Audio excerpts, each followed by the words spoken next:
दरबार। आयल सावन महीना भेलई जयकार। चलू भैया चलू बाबा भोले के दरबार। झारखंड नगरिया में बाबा के धाम छै, बड़ सहजोर देखू महिमा महान छै। झारखंड नगरिया में बाबा के धाम छै, बड़ सहजोर देखू महिमा महान छै। पूजन लेल जुटल छै भक्तक भीड़ अपार। चलू भैया चलू बाबा भोले के दरबार। चलू भैया चलू बाबा भोले के दरबार। आयल सावन महीना भेलई जयकार। चलू भैया चलू बाबा भोले के दरबार। बाबा के चढ़े भैया फूल बेल पतिया, अर्चन पूजन करी कहवन दरदिया। बाबा के चढ़े बनिया फूल बेल पतिया, अर्चन पूजन करी कहवन दरदिया। सुनथिन शंभुदानी दुखिया के पुकार। सुनथिन शंभुदानी दुखिया के पुकार। चलू भैया चलू बाबा भोले के दरबार।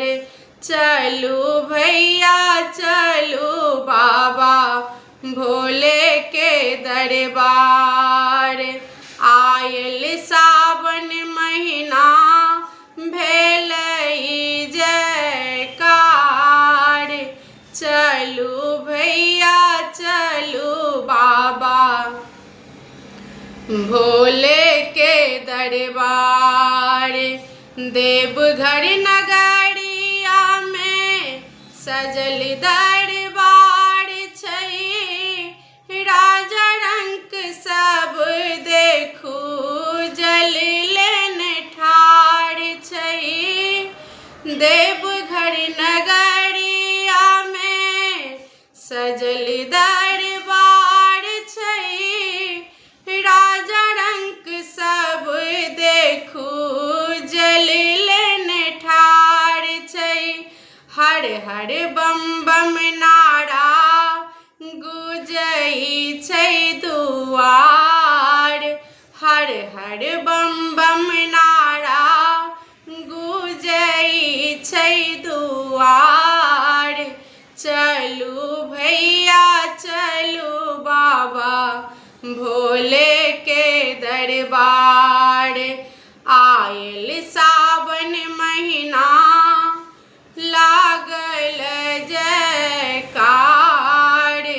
चलू भैया चलू बाबा भोले के दरबार।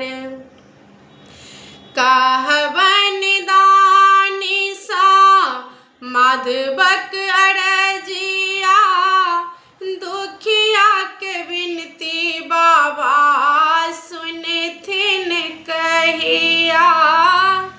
कहवन दानी सा माधवक अरजिया, दुखिया के विनती बाबा सुनथिन कहिया।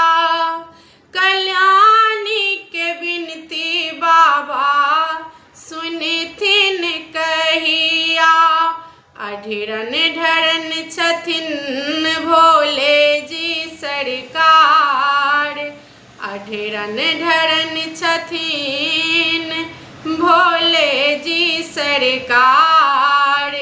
चलू भैया चलू बाबा भोले के दरबार। चलू भैया चलू बाबा भोले के दरबार। आयल सावन महीना भेलई जयकार। चलू भैया चलू बाबा भोले के दरबार।